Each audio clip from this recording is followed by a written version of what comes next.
Hoy tengo el placer de presentar a un gran pintor, presentar esta extraordinaria exposición. Jacinto García, buenas tardes. Buenas tardes. Pues nada, aquí estamos con Alasma trayendo de nuevo a Boabdil. ¿Desde cuándo viene tu vocación por la pintura? Mira, yo soy pintor desde niño, lo que pasa que yo he sido maestro de educación primaria, 40 años, con lo cual he pintado menos, pero he pintado toda la vida y realmente desde que me jubilé en 2014, esto es lo que hago. La mayor parte de esta exposición ha nacido en estos 10 años de trabajo, aunque ya te digo que desde niño he sido pintor. ¿Y quién es tu referente como pintor, referente en plural? Bueno, a mí sobre todo me gustan los impresionistas, pues, y la pintura granadina, Gabriel Morcillo, Sorolla. Pintura más bien suelta. No, yo el realismo hiperrealista, pues la verdad que me produce menos emociones. Yo creo que la pintura es una transmisión de emociones y obviamente la pincelada es muy importante a la hora, es la verdadera firma de un artista, la pincelada. O sea que si tú conoces obra de un artista y dices, este tiene que ser por eso, por el tema de la pincelada. Soy de corte impresionista, aunque muy amante de toda la trayectoria que Granada ha tenido grandes artistas. Yo, mira, tenía 6 años, de casualidad conocí a Gabriel Morcillo, me llevaron de niño, era un niño pintor, tenía una vecina que estudiaba en arte de oficio y me llevó. Y tendría 6 años, 7 años. Y la verdad que le caí en gracia al hombre. Y bueno, y ese fue el principio y después hasta hoy. Entonces, la pintura granadina es para mí, los colores de la forman parte de mi influencia, entre otras cosas. Ahora hablaremos un poco de Granada. ¿Y a lo largo de tu obra ha habido una evolución o desde un principio tuviste claro ese impresionismo, esa técnica? Pues mira, más o menos. Yo tuve también una etapa de copista, como todo. Yo soy autodidacta. Bueno, la autodidacta no existe, aprende de algo y de alguien. Entonces tuve mi etapa de copista, que hice muchas cosas. Me gustaba la pintura flamenca, hacía tal, pero luego después tuve un gran amigo que muerto, un pintor granadino conocido de los 80, se llama Miguelita, y me dijo, ¿y por qué no dejas de copiar? Y pinta. Y bueno, y aquellas observaciones de mi amigo, digo, pues venga, vamos para adelante. Y así empecé a hacer este tipo de pintura, pintar muchos paisajes de Granada. Últimamente hago mucho tema marroquí. Marruecos es un mundo que me apasiona y tengo muchos cuadros sobre el tema de Chauen, Asila, Tetuán. Hablando de temas, Jacinto, hoy tenemos en esta exposición un mononema. ¿Qué temática has trabajado a lo largo de su obra y cómo has llegado a esta? Pues mira, la obra que es más antigua, precisamente si quieres no me voy a poner delante, porque la mayor parte de esta exposición es de 2014 hasta hoy, todo. Salvo este cuadro, que es, fíjate tú, 2004-2022. Oye, yo soy... En la escuela nos enseñaron cosas que dice uno, esto no puede ser. Nos enseñaban aquello que vinieron los moros, que conquistaron España, que la religión, la católica es la verdadera, otra forma. Y a mí, de toda aquella historia que nos contaron, ¿no?, que creo que es una historia que está muy cortada, muy sesgada y además nos la contaban en 800 años de historia y nos la reducían a un ratito, mientras que, no sé, se le daba más importancia a los reyes godos, con el desastre que fueron los visigodos. Porque, diga, ¿tú sabrías decirme un monumento que hayan dejado los visigodos en España? No, yo la verdad no. No lo conoces, ¿verdad? ¿Qué? La lista de los reyes godos. Sí, la lista de los reyes godos que decían, venga, apréndete la lista de los reyes godos. Y sin embargo, de 800 años de Islam, poco nos contaron. Cuando realmente resulta que Granada llegó a ser capital de la cultura a nivel de toda Europa, conocida hasta en Oriente, nos la redujeron a casi nada. Mira, hay una frase que a mí me impactó de niño, estas son cosas que se te quedan. Yo cuando nos contaban aquello y yo aplaudía, venga, los moros, los cristianos ganan. A mí la frase aquella de llora como una mujer, lo que no he sabido defender como a mí aquello se me quedó grabado. Un rey que lloraba. Y eso quedó en la historia de mí, en la historia que yo tuve interés por conocer a ver quién era ese rey que lloraba. Y de ahí viene todo esto. Este cuadro empezó en 2004 y de ahí viene toda esta saga para explicar una historia de Granada consensuada, quitándole bulos, porque los bulos han existido toda la vida, quitándole leyendas, es que la historia de Granada está muy manipulada. De hecho, no solamente esta es una exposición con cuadros que hablan de la historia de Granada, sino que cada cuadro cuenta algo de la historia de Granada, ¿no? Entonces yo me he hecho mis libretos porque he hecho varias, aunque no ahora está más completa, he hecho varias exposiciones. De hecho hice una en la Fundación Euroárabe que titulé Una mentira contada 1000 veces. Y claro, después con tu amigo José Miguel, que somos amigos muchos años, que él conocía ese librito que anda por aquí, de andar por casa, me propuso, ¿por qué no hacemos un trabajo de verdad interesante, estudioso y donde realmente la gente pueda entender lo que fue la historia del siglo XV en Granada? Y de hecho es este libro que tengo en las manos, José Miguel Reyes y Jacinto García Rodríguez, donde hoy no lo vamos a poder hacer, porque yo me puedo poner delante de este cuadro y tirarme aquí 10 minutos explicándote, por ejemplo, el zagal, lo que significó y toda la historia. Hoy es el día más bien de hacer una presentación general, pero gracias a este libro, el que tenga interés por saber de la historia de Granada, pues aquí tienen los cuadros que están en esta exposición, algunos no están porque aquí han cogido solo 31, pues puede informarse de una forma no manipulada de la historia de Granada. Entonces hay una evolución diacrónica del siglo XV. Yo sobre todo, a mí el personaje principal es Boabdil y todo lo que ha rodeado a Boabdil, sus personajes, también hay parte de la exposición, hay algunos temas. Ya sabes que Granada luego se extiende a África, cuando emigran los moriscos hay ciudades tan granadinas en Marruecos como puede ser Tetuán, como puede ser Chauen, no sé, cualquiera. Hay gente que dice Tetuán. Pues mira, Tetuán la fundó sobre una ruina, la fundó un gobernante de Piñar, Granada, que se llamaba Almandari. Almandari, cuando se aproximaba a la Reconquista, cogió, levantó el pueblo, llegó allí a Marruecos con su pueblo y reconstruyó la ciudad. Almandari es importantísimo en el tema de Tetuán y a Tetuán se le conoce como la pequeña Granada. Y si nos vamos a Chauen, que es tan famoso hoy en día por esto de la perla azul, pues fue Sidi Ali Ben Rashid, que era originario de Bejar de la Frontera, hizo lo mismo. Cuando los territorios se iban reduciendo, la reconquista llamada, que no es reconquista, es avance de los reinos cristianos, pues levantó el pueblo y marchó al Magreb, Marruecos es actual, entonces era el Magreb, y allí en la montaña creó un pueblo que se llama Chauen, a imagen y semejanza de Bejar de la Frontera. Si se hacen fotos y estudios de qué se parece Chauen y Bejar de la Frontera, son muy parecidas. Cuesta. Mira, Chauen es un pueblo que tiene todavía, ahora últimamente está cambiando. Por ejemplo, el tejado de teja árabe en Chauen era lo suyo. Normalmente en Marruecos son terrazas. Y ya te digo, allí construyó ese pueblo a imagen y semejanza de Bejar de la Frontera, porque él se casó con una mujer de Bejar de la Frontera, se llamaba Zora, y decía o cuenta historias, leyendas, historias que dicen que ella estaba triste porque se acordaba de Bejar. Y entonces dicen que el Sidi Ali Ben Rashid construye Chauen a imagen y semejanza de Bejar de la Frontera. De hecho, son dos ciudades que están hermanadas, Bejar de la Frontera y Chauen. Bueno, trayéndonos el tema un poco a la actualidad, ¿qué relación crees que existe ahora entre la cultura árabe y musulmana hoy en Granada y en España? ¿Cómo ves el panorama?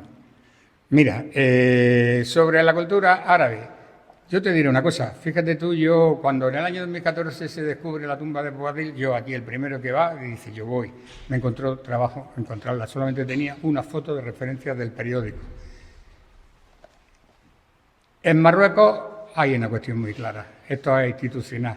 Ellos hablan del Islam y del andaluz, pero del tema granadino no se habla nada. Cuando realmente todos los esos casi 200.000, 300.000 que emigran allí, aportaron cultura, arte, tradiciones, no se habla mucho. El rey, para Boabdil, en el Magreb, es un traidor. Él hace unos acuerdos, unas capitulaciones a escondidas del pueblo, digamos, y eso ellos lo consideran un traidor. Y a Boabdil hay que sacarlo de esta dualidad, cobarde, traidor, pues ni lo uno ni lo otro. Mira, yo quizás si algo tengo que decir de este personaje es que gracias a Dios que tuvimos un rey como Boabdil. Gracias a Dios. Era de verdad lo que mejor le vino a Granada. Era un hombre estudioso, sensible, él estudiaba en la madraza y creo que al rendir Granada fue la mejor decisión que pudo tomar. Porque ya había un precedente. Málaga había sido destruida entera un año antes y él decide rendir Granada, hacer las capitulaciones, por una causa que me parece la gran nobleza de un político, que es, no quería sangre, no quería muertos en su pueblo, ni quería destrucción. Con lo cual, ¿sabes qué? Hoy día, gracias a Boabdil, que Granada no sabe agradecerle, y te lo digo contundentemente, Granada no le agradece a Boabdil, disfrutamos de un patrimonio que es universal.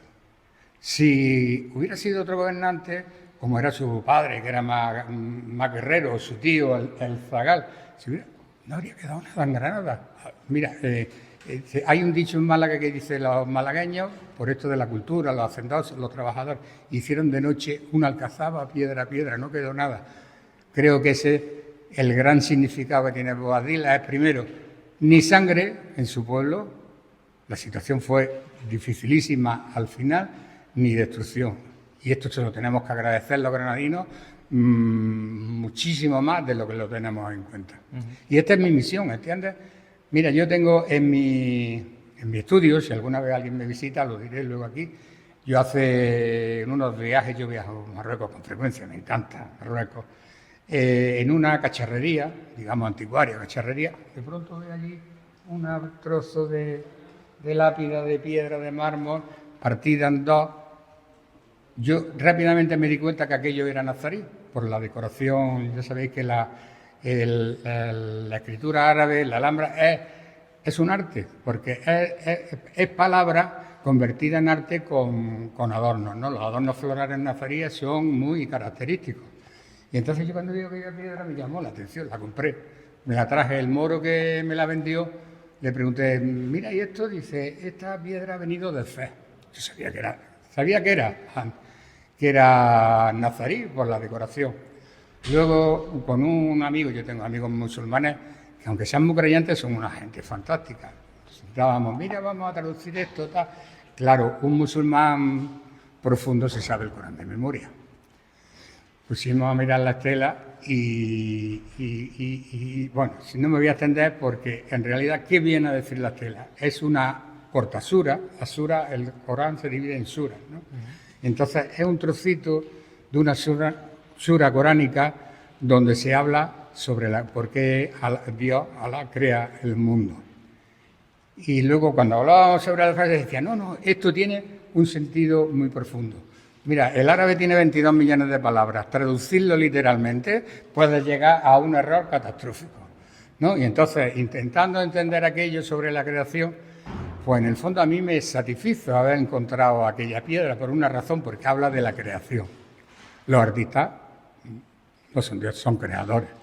Y viene a decir esto.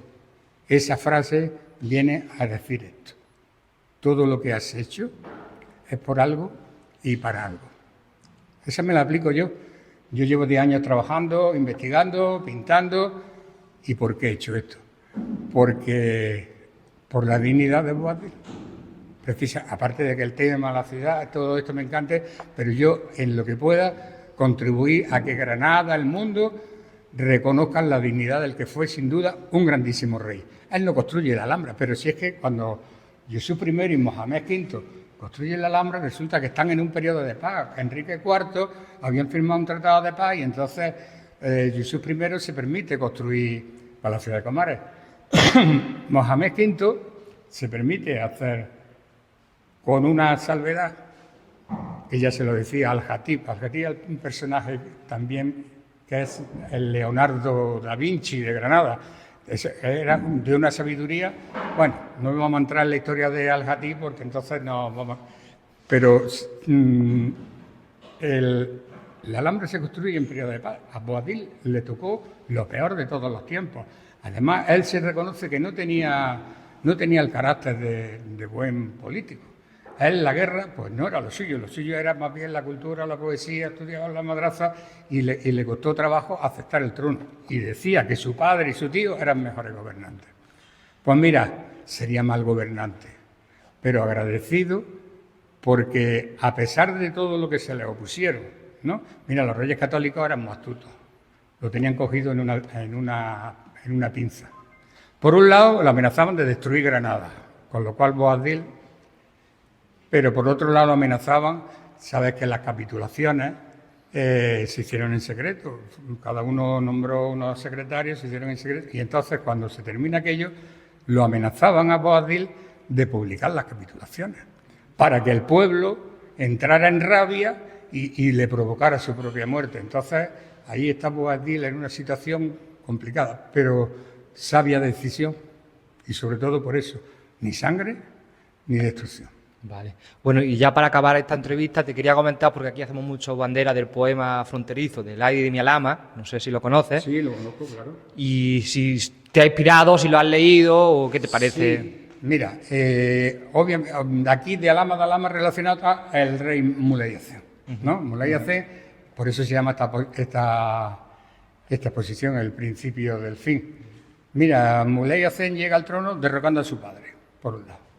Era un rey enérgico, lujurioso, ¿no? No pensaba nada más que en los temas sexuales. Luego ¿por qué se inicia ese periodo de guerra? Porque él se siente prepotente. Sabes que los reinos de Taifán se llaman las parias, pagaban unos impuestos a los reyes cristianos, con los cuales entonces él dice que quiere tratamiento de tú a tú por igual con los reyes católicos y que deja de pagar impuestos. Eso alimentó la guerra de Granada. Luego, el rey Boabdil también él pierde su prestigio, porque entre otras cosas, pues mira, pierde el ama. Hizo una subida de impuestos impresionante, ¿no? Entre otras cosas, los sultanes anteriores han vendido los hamanes, los molinos, él quiere recuperar todo. Incluso hace unos alardes de fuerza tremendos. Mira, hay una anécdota curiosa. Él convocó a todos los capitanes generales de todos los pueblos del reino para hacer un desfile militar tremendo. Acudieron de todos lados. Pero ocurrió que siendo a las 2 de la tarde, cuando iba a empezar el desfile, pues mira, el ejemplo de la Dana, cayó una tremenda tormenta de tal forma que el Darro se desbordó, hubo cientos de muertos, la alcaicería, la mezquita, el agua llegaba hasta la altura de los tejados, murió muchísima gente en una tormenta tremenda. No, eso, los cronistas musulmanes dicen que eso fue como un augurio de lo que iba a pasar en Granada. O sea que fue el rey Mulhacén el que provocó todo esto, con la pérdida de Alhama fue una desgracia tremenda. De ahí sale el famoso poema, porque Granada y Loja eran dos ciudades muy importantes, porque si se conquistaba Granada y Loja, el camino hacia La Vega y hacia Granada estaba más despejado. En el caso de Alhama hacia Málaga también. También. Y ya te digo, y el rey Mulhacén es digamos, el que inicia todo este periodo tan negro. Luego ya sabes que está la guerra entre él, su padre, el sultán, y en fin, así estamos. El rey Mulhacén es aquel personaje que está allí.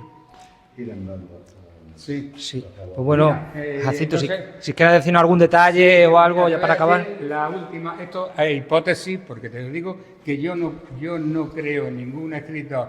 Mira, incluso La Fuente de Alcántara es la mejor obra que hay sobre la Granada, sobre el reino de Granada, es La Fuente de Alcántara. Pues mira, no creo en ninguno de los cronistas que vienen a decir esto.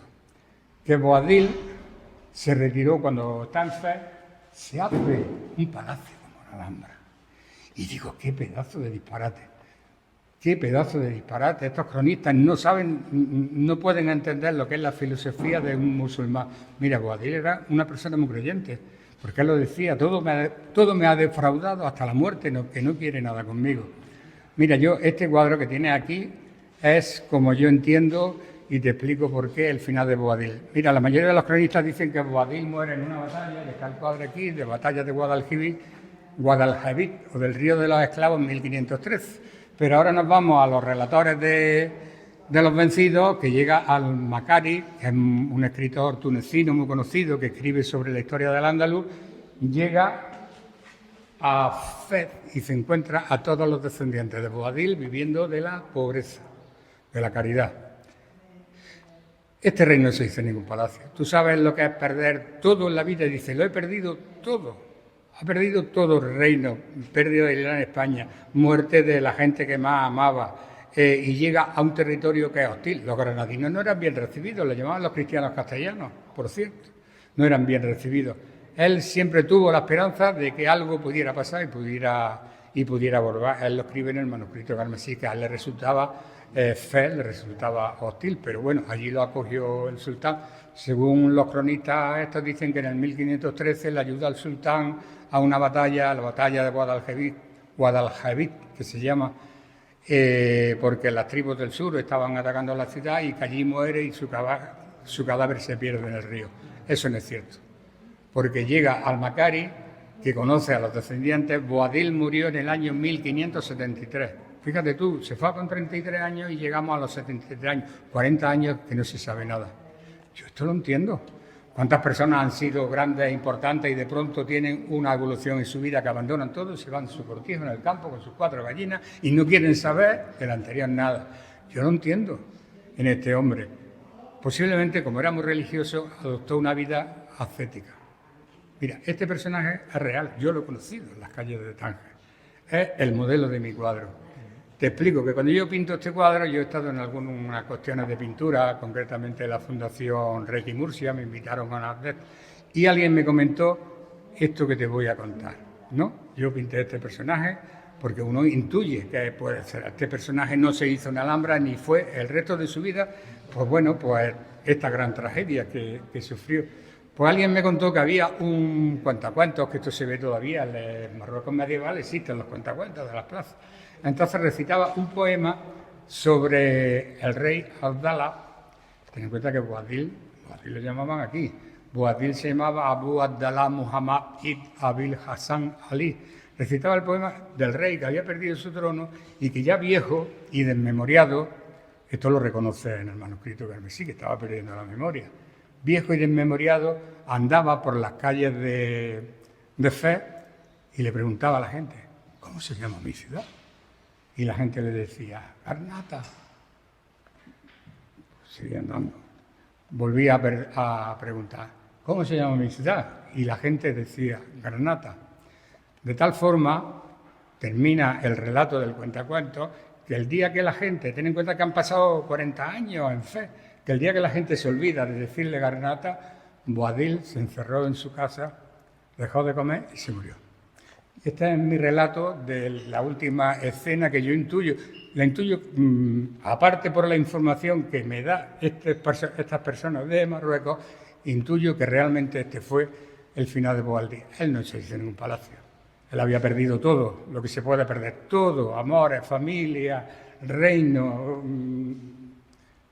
y en fin. Bueno, Jacinto, muchísimas gracias. Darte la enhorabuena porque el nivel es altísimo y animamos a todos los alameños comarcales a que vengan a visitarlo. Todo una historia. Mira, aquí tiene esta es Moraima, la mujer.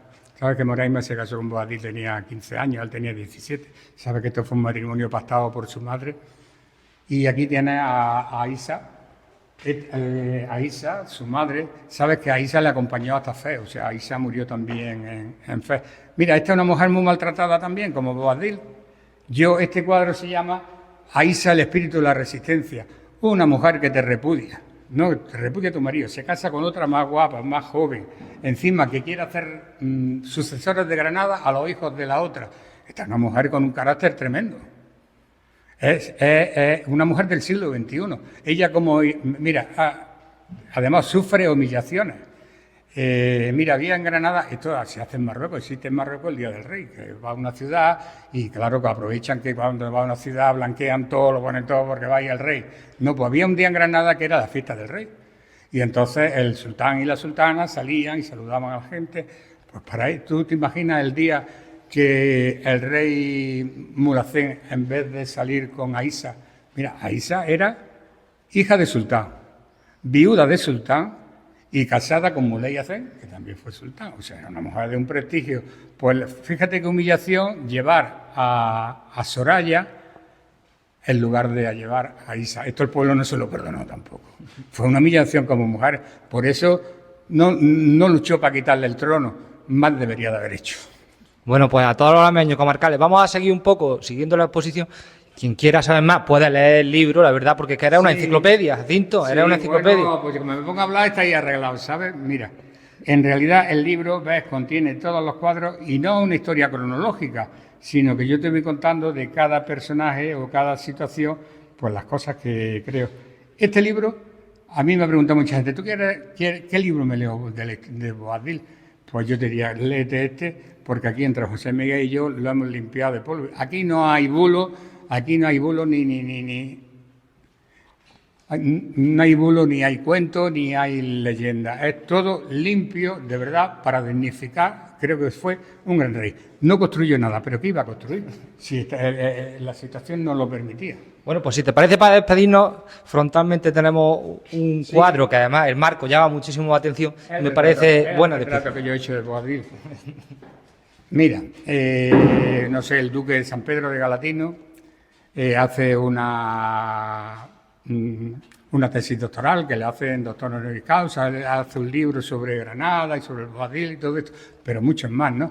Boabdil hablan de un semblante de un hombre noble, mirada limpia, ojos verdinegros y hablan de estas bondades del rey.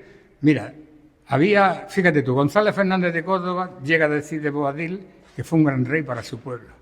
Hernando de Baeza, sabéis que Hernando de Baeza es un cronista que además a mí me gusta leerlo con atención porque él vive en la Alhambra, él es secretario de Boabdil y él escribe sobre, no se conserva la obra completa, algunos trozos, y entonces él habla sobre Boabdil y dice que Boabdil el único defecto que tenía era no ser cristiano.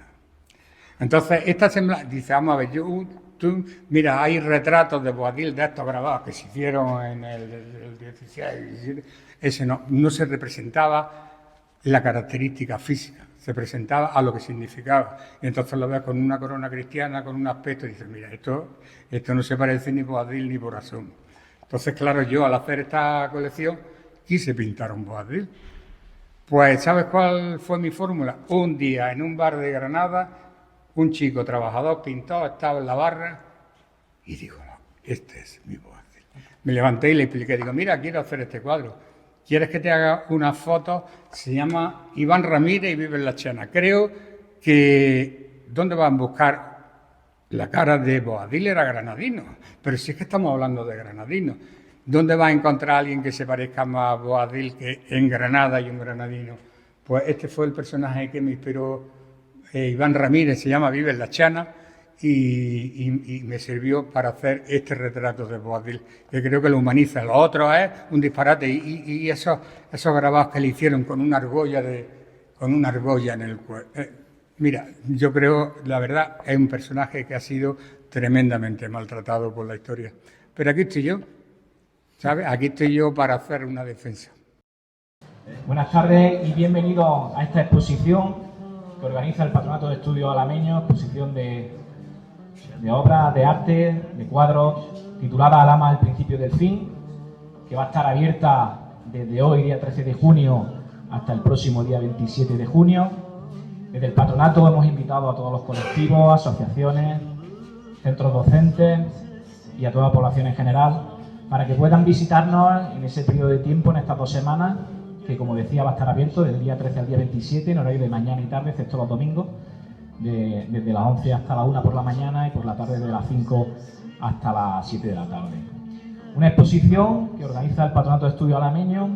Como sabéis, el Patronato es una asociación, una entidad cultural que promueve y difunde la cultura, y este es uno de los ejemplos gracias a la colaboración que hemos tenido con Jacinto en esa visita tan productiva que se nos ofreció para ver su obra en el Torreón de Cotilla ya hace casi 2 años, y en los que ofreció esta colección para el patronato, para poder difundirla, y gracias a él y al patronato hoy podemos estar aquí exponiendo e inaugurando esta exposición.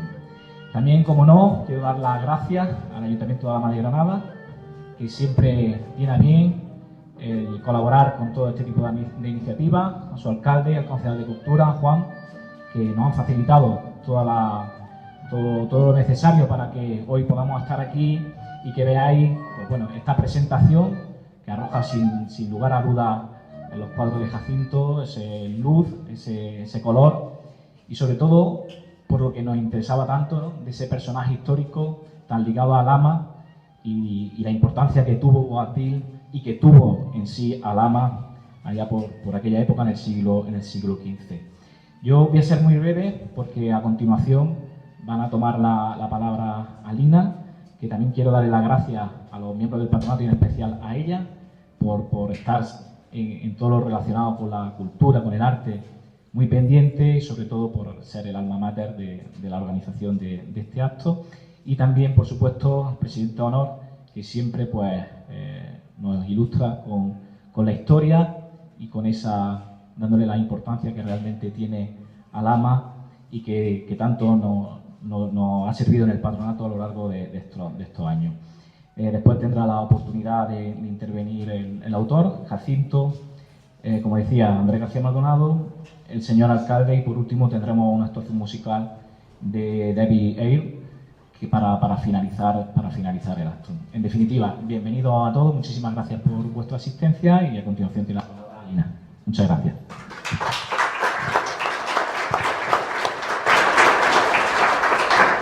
Muchas gracias, Raúl. Buenas tardes a todos, bienvenidos a este hermoso espacio, la Galería del Carmen.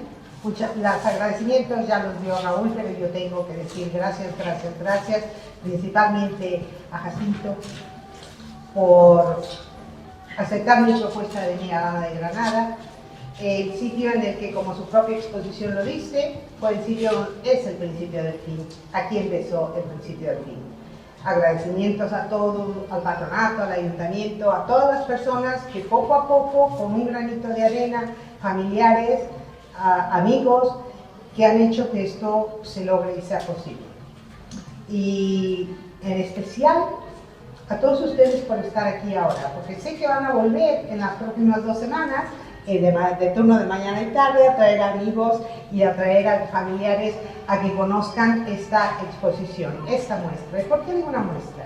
Porque Jacinto García Rodríguez, que es un amigo, pintor, investigador de historia, maestro por más de 40 años, ha dedicado gran parte de los últimos 10 años de su vida a seguir la pista, a investigar a profundidad la vida de Abu Abdallah Mohammed XI, mejor conocido como Boabdil, el último rey nazarí, y a su vida para ofrecernos la perspectiva histórica del final del reino nazarí, que con el tiempo se ha ido perdiendo, se ha desfigurado, reescribiendo la historia, porque la historia siempre la escriben los vencedores. Boabdil fue generoso, amaba tanto a su pueblo, a su reino y a su gente, que prefirió aceptar las capitulaciones antes de ver la ciudad destruida. Prefirió dejar su reino para preservar el patrimonio. Hoy no tendríamos en Granada el monumento más visitado de toda España, la Alhambra, si el rey Boabdil hubiera decidido continuar luchando. Ella habría sido destruida. Por lo tanto, no fue cobardía, fue la humildad de un gran hombre que comprendió con sabiduría que el todo es más importante que el yo. La colección cuenta con más de 60 obras, de las cuales, debido al tamaño de esta sala, solo se han podido traer y presentar esta noche 31 óleos. Sin embargo, estos representan historias, la historia que nos hace falta ver, escuchar, leer y conocer. Y digo leer porque entre las personas con quienes Jacinto ha trabajado para realizar esta investigación histórico-cultural y transformarla en arte, para nuestro deleite, se encuentra don José Miguel Reyes Mesa, profesor de Historia e Instituciones Económicas de la Universidad de Granada, profesor investigador de Patrimonio Histórico, quien debido a causas personales, desafortunadamente, hoy no nos ha podido acompañar. Ambos, Jacinto y José Miguel, unieron sus conocimientos, su pasión por la historia, su inquietud por encontrar la otra versión, y juntos han hecho una rigurosa investigación que han plasmado en el libro Tras la huella nazarí, que se presenta hoy por primera vez y que ha contado con la introducción de don Yamal Di, artista, escultor y presidente de FIARTE, aquí presente, que es la Feria Internacional de Arte. Para mí ha sido un proyecto que hemos comentado, soñado y conversado por 5 años, y finalmente hoy hemos logrado traerle a Alhama de Granada. Este ha sido sinceramente un capricho personal, y doy las gracias a Jacinto por hacerme partícipe de este sueño como curadora de la exposición. Sin más que comentar que Alhama de Granada tiene el potencial de ser una ciudad cultural por excelencia. Contamos con historia, con monumentos, con artistas que generosamente traen su obra a nuestra casa, a nuestra noble y leal ciudad de Alhama de Granada.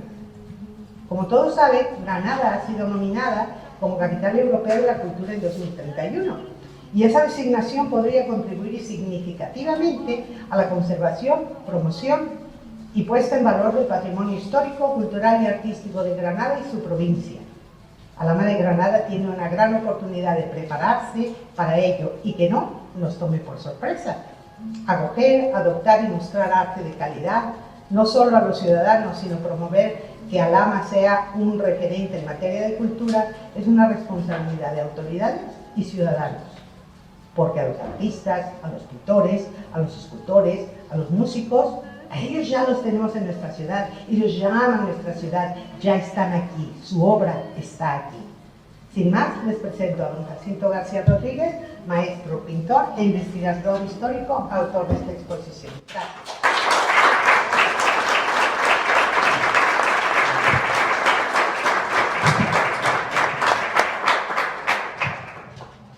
Sí, bueno, buenas tardes a todos los que habéis querido estar aquí. Quiero saludar especialmente a los que han venido desde lejos. Amigos de Granada, Francisco Cruz, Germán Martín. Quiero saludar también a la gracia al Ayuntamiento de Alhama, a su alcalde, al presidente honorífico del Patronato de Estudios Alameños, al presidente actual. En fin, no voy a nombrarlos, no voy a volver a repetir los nombres que ya los habéis dicho anteriormente, porque tengo un peligro, me puedo extender. He tratado de resumir mucho, de 6 folios, paso a 4, paso a 3, intento resumir todo lo posible. Esto no es una exposición al uso, no es una exposición de la que se suelen ver. Aquí hay cuadros, pero también hay una historia. Es un trabajo de 10 años de esfuerzo en investigación, en pintura y también económico, para dar a conocer una historia distinta del reino nazarí de Granada y por la dignificación del último rey Boabdil. Lo mejor que pudo pasarle a Granada, porque gracias a sus sabias decisiones hoy disfrutamos de un patrimonio cultural único, sin sangre ni destrucción. Mi presentación tiene 2 capítulos, uno que es lo que aprendí y lo que puedo enseñar. Normalmente esta exposición os voy a hacer un resumillo general, pero normalmente cuando se visita esa exposición, y ya de entrada lo digo, yo voy a volver aquí, mañana sábado no, el otro sábado y el otro sábado, que es lo que he hecho otras veces, ir cuadro por cuadro haciendo un poco la historia de Granada. Lo que aprendí. En mi infancia la historia de España nos era contada de forma resumida y sesgada. Primero en la escuela y luego como formación del espíritu nacional. Se saltaban las victorias cristianas sobre los musulmanes, presentando la nuestra como la única religión verdadera. La historia de la Reconquista culminaba con un rey derrotado, Boabdil, entregando Granada y partiendo hacia el exilio entre lágrimas. La frase de su madre, llora como una mujer en lo que no supiste defender como un hombre, me impactó. Me impactó profundamente. Aquel rey vencido despertó en mí compasión y el deseo de conocer su historia. Con el tiempo descubrí que entre la llamada conquista y la reconquista transcurrieron 800 años. Esa distancia temporal avivó mi curiosidad. Investigar, leer, contrastar y pintar formaron parte del proceso. En 2004, sin imaginar una saga, creé mi primera obra sobre el tema, Reflexiones en el Hammam, el dilema, guerra o rendición. Y ya jubilado, tras 40 años como maestro entre 2015 y 2025, el proyecto tomó forma, surgiendo toda esta saga. Algunos modelos fueron rostros reales: Iván Ramírez, como Boabdil; Kaira Azafat, la famosa cantante marroquí que canta Nubas Andalucía, como Aisa; o Antonio Ortega para el modelo en el cuadro del dilema. Quiero destacar especialmente el apoyo de mi querido amigo Yamaldín Boabdil, nacido en Tetuán, y José Miguel Reyes, profesor e investigador de la Universidad de Granada, cuya experiencia fue clave. 3 años de trabajo con folletos caseros, y hoy presentamos este catálogo libro, hoy en esta exposición, fruto de lecturas, consensos y revisiones de muchos documentos. Es el libro que tengo aquí en mi mano. No es un libro de historia ni un catálogo de arte, pero sí una herramienta rigurosa y sensible para quien quiera comprender con mayor equilibrio el final del Islam en Granada. Yo vengo aquí sin ánimo de polemizar. ¿Qué es lo que puedo enseñar? En el siglo VIII el Islam llegó a la península ibérica desde Oriente a través del norte de África. Aunque se hablaba de árabes, la mayoría eran bereberes del Magreb. Hoy los historiadores ya no hablan de conquista ni reconquista, sino una expansión cristiana en territorios que no formaban parte de ninguna España inexistente. Curiosamente aprendimos de memoria los reyes godos, pero poco o nada de los 800 años de Al-Ándalus. La época visigoda fue inestable, sucesiones violentas, pobreza y escasez, y huella material ninguna, a diferencia de la romana. ¿Alguien podría decirme un monumento heredado de los visigodos? Pero su avance fue rápido y encontró poca resistencia. Tras el esplendor del Emirato y el Califato de Córdoba surgieron los reinos de Taifa, seguidos de nuevas oleadas desde el Magreb, almorávides, almohades, hasta quedar solo el reino nazarí de Granada, gobernado por 20 sultanes, desde Ibn al-Amar hasta Boabdil, principal protagonista de mi trabajo. Granada llegó a ser la ciudad más poblada de Europa, con más de 160.000 habitantes y una vida intelectual brillante. Allí destacó Ibn al-Hatib, el Leonardo da Vinci andalusí. El árabe, lengua culta de la época, sirvió como puente para conservar y transmitir saberes clásicos. Su riqueza lingüística, con más de 12 millones de palabras, supera ampliamente al castellano, lo que explica en parte su profundidad filosófica. La llamada Reconquista no fue una guerra continua. Hubo periodos de paz y tratados, como las parias, tributos que los reinos musulmanes pagaban a los cristianos, que permitieron grandes obras como los palacios de Comares o de los Leones. El verdadero punto de inflexión llegó con la unión de Castilla y Aragón bajo Isabel y Fernando, quienes vencieron a los nobles rebeldes y legitimaron su reinado con el apoyo del Papa. En la frontera la guerra era más económica que religiosa. Los saqueos eran frecuentes, sin grandes ideales detrás. Fue Mulhacén, padre de Boabdil, quien rompió el pacto de vasallaje con Castilla y desató el conflicto definitivo.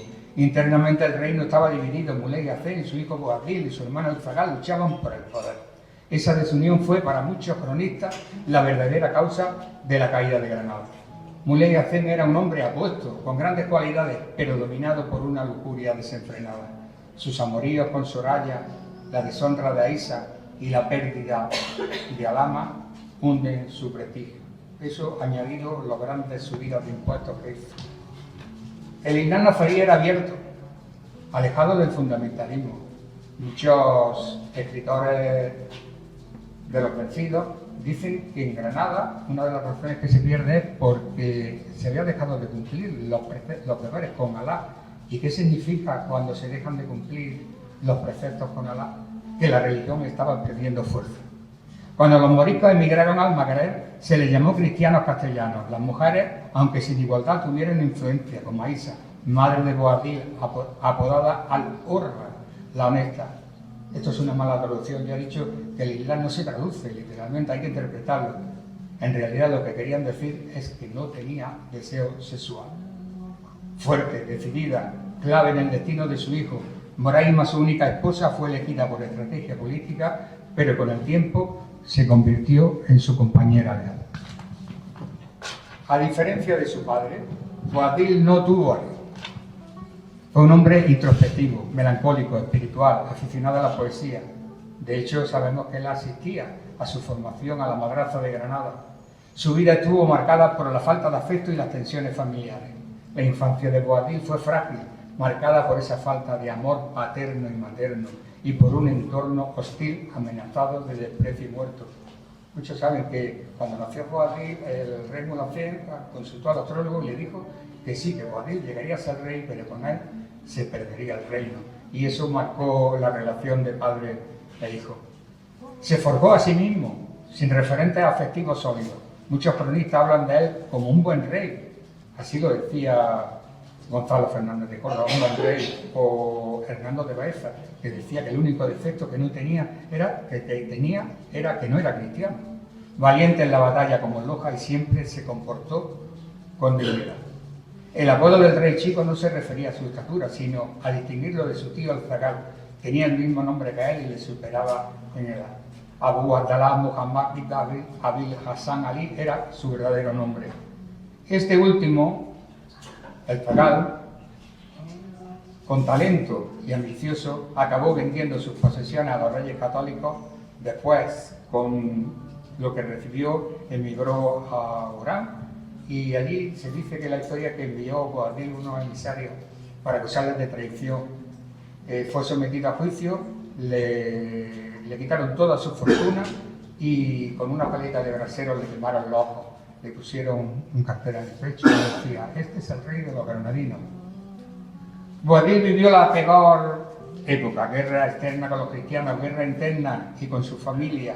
Frente a él un enemigo implacable, Fernando, que usó sobornos y trata para dividir el reino. La guerra de Granada duró 10 años, los dos últimos fueron devastadores: hambre, enfermedades, desesperación. Ante esto, Boabdil eligió rendirse, no por cobardía, sino para evitar la destrucción total de la ciudad y su pueblo. Mire, en un cuadro que hay allí, Boabdil pensó mucho sobre la rendición. Había algo que le pesaba especialmente. Un año antes, Málaga había sido destruida entera. Málaga se negó a ser entregada, fue atacada. Los que no murieron en la toma de Málaga después fueron hechos esclavos y la Alcazaba no quedó piedra sobre piedra. Hoy lo que ustedes visitan, el Alcazaba es una reconstrucción de la misma. Las capitulaciones de Granada fueron pactadas, aunque pronto traicionadas. Hubo una versión oficial, y esto lo desconoce mucha gente, y otra secreta, firmada solo por los reyes católicos y sus secretarios. En realidad, sí, dos. O sea, que se hace una primera que firma Abul Qasim por parte de los musulmanes, pero luego se vuelve a reescribir, se le añaden y se le quitan cosas y le vuelven a firmar los reyes católicos. Y esa, concretamente, es la que tenemos en el Ayuntamiento de Granada, porque la primera escrita de las capitulaciones están en Salamanca, en Simancas. Poco después perdió a Moraima y, cansado de traiciones, decidió exiliarse al Magreb. La ayuda de los otros musulmanes nunca llegó. Él pidió ayuda a los turcos, a los egipcios. ¿Dónde estaban entonces sus hermanos de fe? Su salida fue discreta para evitar tensiones en el mundo islámico. No lloró como una mujer. Esa frase fue una invención posterior de Fray Antonio de Guevara. Tampoco mandó matar a los Bencerrajes, como dice la leyenda. En realidad, estos lo apoyaron hasta el final. Boabdil se marchó por voluntad propia, sin humillaciones, como último gesto de dignidad. En fe vivió en el anonimato, pobre y olvidado. No construyó otra Alhambra. Y esto se lo discuto yo a muchos que han dicho que Boabdil, que con su dinero, Boabdil no construyó otra Alhambra. Ni murió en una batalla, en la batalla de Guadalquivir en 1513. Según el historiador Macari, sus descendientes dirían de la caridad. Tal vez eligió una vida ascética, entregada a la fe, tras perderlo todo. La historia no acabó con él. El incumplimiento de las capitulaciones y la posterior expulsión de los moriscos fue una catástrofe en lo demográfico, en lo cultural y en lo económico. Más de 200.000 personas abandonaron su tierra, llevando consigo arte, memoria y cultura que aún vive en lugares como Fez, Tetuán o Chábano. Con sus propias palabras, Boabdil cerró su historia en el manuscrito carmesí. Todo me ha traicionado hasta la muerte. Desde ahora no tendré otra tarea que esperarla. Cuando la muerte llega a su hora, no a la que la citamos. Es uno de los nombres de Dios. Miren, quiero hacer un comentario sobre... Yo viajo mucho a Marruecos, por si quieren visitarme en mi espacio donde yo pinto los Íceres, hace unos años, de estas veces que iba por Marruecos, pues en una cacharrería, ¿no? Llamémosle anticuario, recogí una piedra que había allí que me llamó la atención y le pregunté al dueño de la tienda, mira esta piedra, a ver qué es lo que... Y lo voy a enseñar porque es que esta es la piedra que tengo y explica muy bien qué es esta piedra. Mire, la vi inmediatamente distinguí que estaba ante algo que tiene que ver con Granada, es la decoración nazarí. La decoración floral la distingue perfectamente. Hay en la parte floral de la escritura, se llaman, no son flores, no son capullos, son pimientos de piquillo rojo. Y entonces yo sabía que esto procedía era nazarí. Y mire, y lo que más me gustó es, el año pasado con un amigo musulmán creyente profundo, pues nos pusimos a ver, digo, mira, yo quiero saber qué dice aquí en esta piedra que está a la entrada del estudio. Simplemente él me explicaba, no, es una corta sura del Corán, el Corán se divide en suras, que está hablando de la creación, y cuando decía, no, tiene un sentido profundo. Está hablando de la creación, de cómo Dios, por qué razón Alá crea el mundo. Y yo creo que los artistas son creadores y me lo voy a aplicar por esto de que el Islam hay que interpretarlo. Viene a decir lo siguiente: todo lo que has hecho es por algo y para algo. Y es así. Mi trabajo ha sido así, de año por algo y para algo, para dignificar al que fue un gran rey para la historia de Granada. Mire, si el sábado que viene o el otro quieren venir y hacemos una visita explicándolo a los cuadros, voy a hacer uno que podríamos hacer más. He elegido el del 2004, el más antiguo, que es el dilema guerra o rendición. Boabdil está sentado en el hammam, está reflexivo, la situación es complicadísima. La hambruna en Granada, bueno, tenemos imágenes muy actuales sobre el tema del hambre y lo que son los asedios. Está reflexionando sobre qué hacer, sentado, meditativo. La guerra de Granada fue durísima. Mire, hay un escritor que estuvo en la conquista de Granada, es un clérigo inglés. Es que la guerra de Granada fue una guerra de cruzadas. Y escribió que incluso no solamente se comieron los perros y los gatos, sino que hubo hasta canibalismo en Granada por el hambre. Se comieron los presos que había en la Alhambra. Ese cuadro representa a Boabdil en esta situación de decir guerra o rendición. Pero le voy a contar una cosa graciosa. Yo a veces también en mis cuadros meto cosas personales. Si se fijan en el cuadro, a los pies de Boabdil hay una pequeña perra. Esa fue una perra mía, yo le llamo la guardiana. A través del manuscrito carmesí he conocido que Boabdil tuvo 3 perros. Uno, cuando era niño, tuvo una perra que se llamaba Nuba, que tenía 3 perrillos. Entonces él contaba de su perra, de los juegos con Nuba. Nuba significa suerte. Y ocurrió que le puso el nombre de Nuba. Él pasaba más tiempo con su nodriza, que se llamaba Sub, y le pusieron de nombre Nuba porque un día vino con una piedra negra en la boca. Y entonces Sub le dijo, su nodriza, que era una piedra que había caído de la luna. Pues mira, se cumplió lo que dijo Ben Kulnur, que en Boabdil toda su vida iba a estar rodeado de la muerte, que viviría mucho para sufrir mucho. Justo esa perra, un día un carro le aplastó la cabeza y los perros estaban lloriqueando alrededor de la perra. Su siguiente perro, y yo soy amante de los perros, se llamó Din. En una Boabdil estuvo 2 veces encarcelado, una en Lucena y luego en Loja. Pues cuando regresó de uno de sus tiempos que estuvo encarcelado, cuando volvió al trono de la Alhambra, le preguntó a Nassim, el eunuco, que está en uno de los cuadros que hay aquí, lo primero que hizo fue preguntar, Idin, y entonces le dice, mira, pues Din ha muerto de tristeza. Quisieron quemarlo, dice, pero yo no he consentido, lo he enterrado en un sitio, y entonces dice que fue allí a la tumba, fue a la tumba de Din y se pasó todos los días delante de la tumba de su perro. Y el tercero, un hombre gracioso, Hernán, ya estamos en la Alpujarra, en la Guardandará. Un día de pronto se oye unos alaridos, chillidos, resulta que Hernán, el perro, había entrado en los aposentos de Boabdil y se había comido su comida. Por cierto, una comida que le habían envenenado. Él en la Alpujarra, él sabía que estaba en peligro. Y ese fue su tercer perro, Hernán, que le salvó gracias a que se comió su propia comida. En fin, todas estas cosas, si quieren venir algún sábado, aquí estaré en estos 2 sábados. Espero que esto le haya entretenido, aunque ha sido un poco largo. Lo siento, tendría que decir todo esto. Venga, muchas gracias.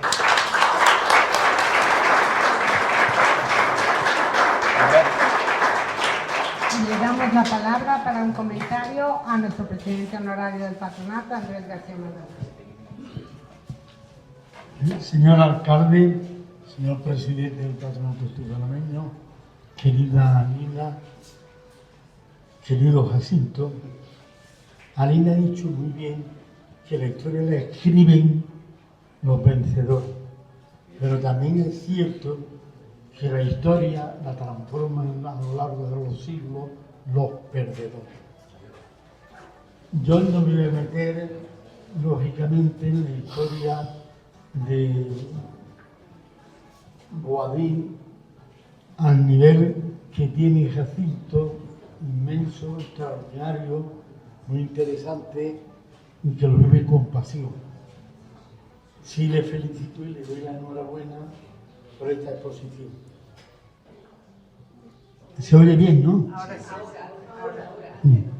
Solo voy a contar la relación de Boabdil con Alhama, muy breve.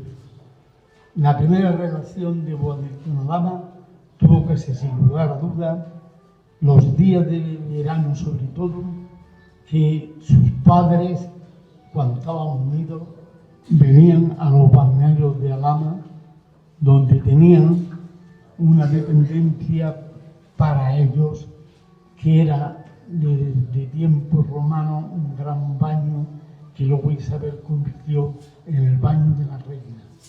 Por lo tanto, conocí a Alhama bastante. Segundo, una relación importante fue cuando cae prisionero en Lucena, 1483, y entonces tiene que rendir la condición de que respetaría los antiguos caminos de Alhama para que por medio del reino de Granada se pudiese entrar. Y la tercera, y más importante, que quizá uno de los mejores historiadores y de los más serios de la época, como es Alonso, establece que Boabdil, cuando llega la hora ya de la rendición, nos situamos en me refiero a Alonso de Padilla, cuando llega la hora de la rendición, concretamente entre los últimos meses, finales ya de 1481, él no quiere irse, lógicamente, de esta parte de su reino y pide, por medio de su representante, pide la ciudad de Alhama como condado para quedarse aquí y entregar la Alhambra. No sé si lo sabía. Está demostrado, el documento está en el túmulo de Sevilla y está, lógicamente, fue de las contestaciones más rápidas que al marqués de Villena, capitán general en entonces de lo que era el nuevo reino, le contesta Isabel que de eso nada, pero nada de nada, por el amor que Isabel le tenía a Alhama. Entonces, por medio de su representante, pide que se le dé Guadix. Y en principio casi se le da, y lo que se estudia y discute si es a título de ducado o de marquesado.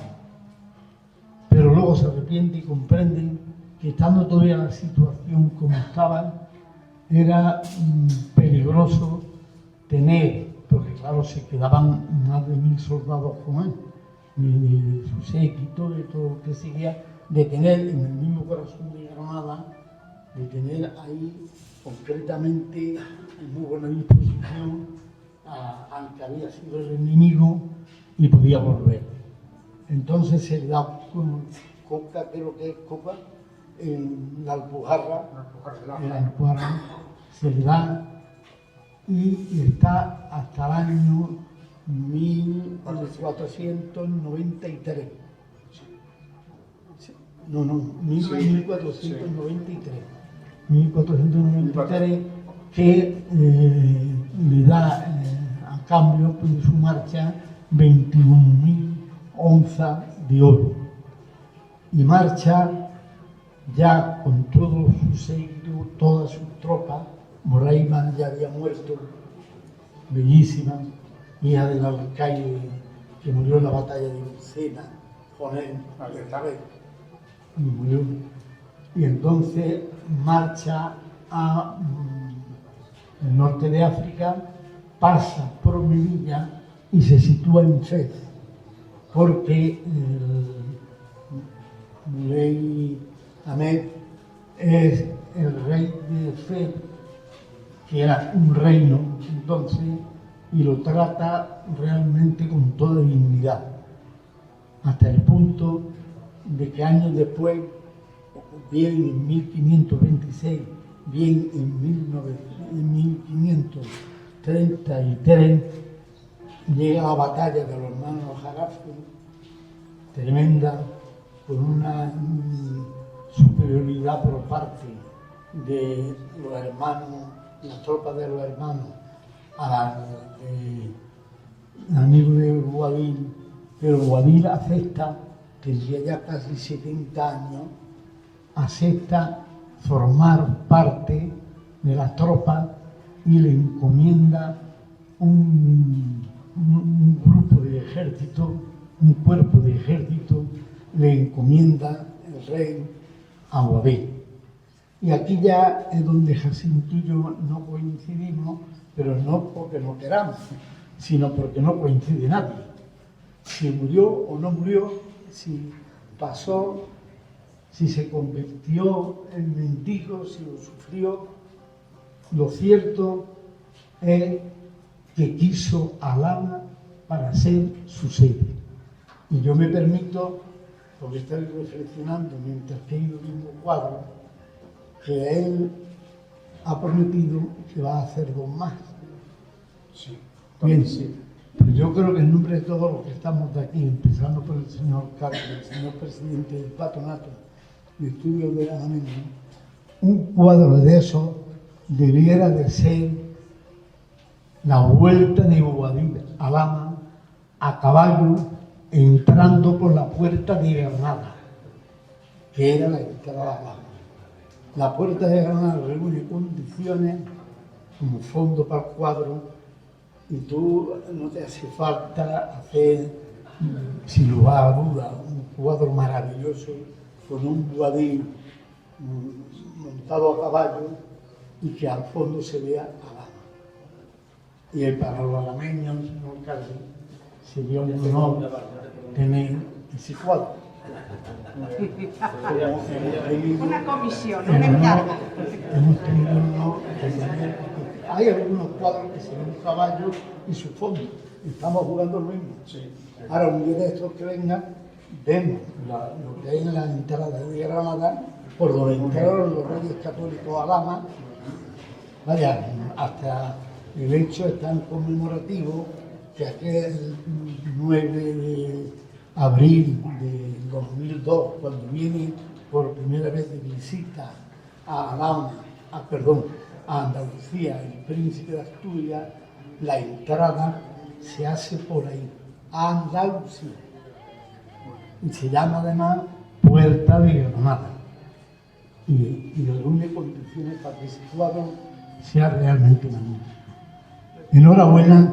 Muchas gracias. Y viva los artistas que sienten con esa profundidad la labor y el arte que hacen. Muchas gracias.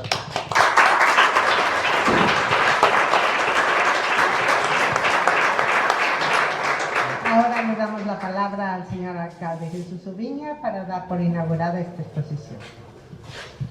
Muchas gracias, buenas tardes, bienvenidos a todos, especialmente a los de fuera.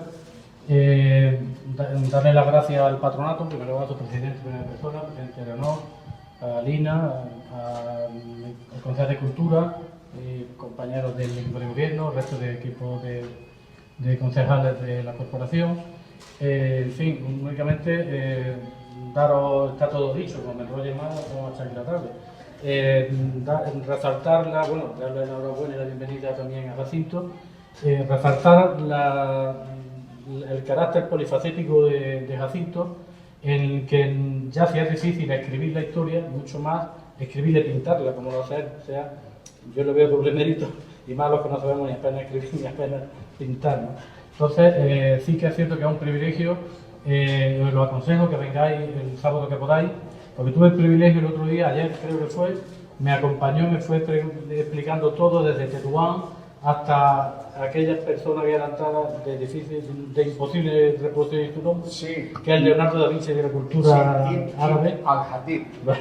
Pero fue explicando absolutamente todo y merece la pena que perdáis, ¿no? Que vengáis un sábado de playa, pero lo perdáis de playa para venir aquí y veáis cómo se escribe y cómo se pinta la historia árabe. Ofreceros el ayuntamiento siempre que queráis, evidentemente, darle las gracias nuevamente a él porque aparte de pedirle al patronato que venga, que lo acepte, pues doblemente agradecido. Pues si me toca a mí inaugurar, doy por inaugurada la exposición y buenas tardes, gracias a todos.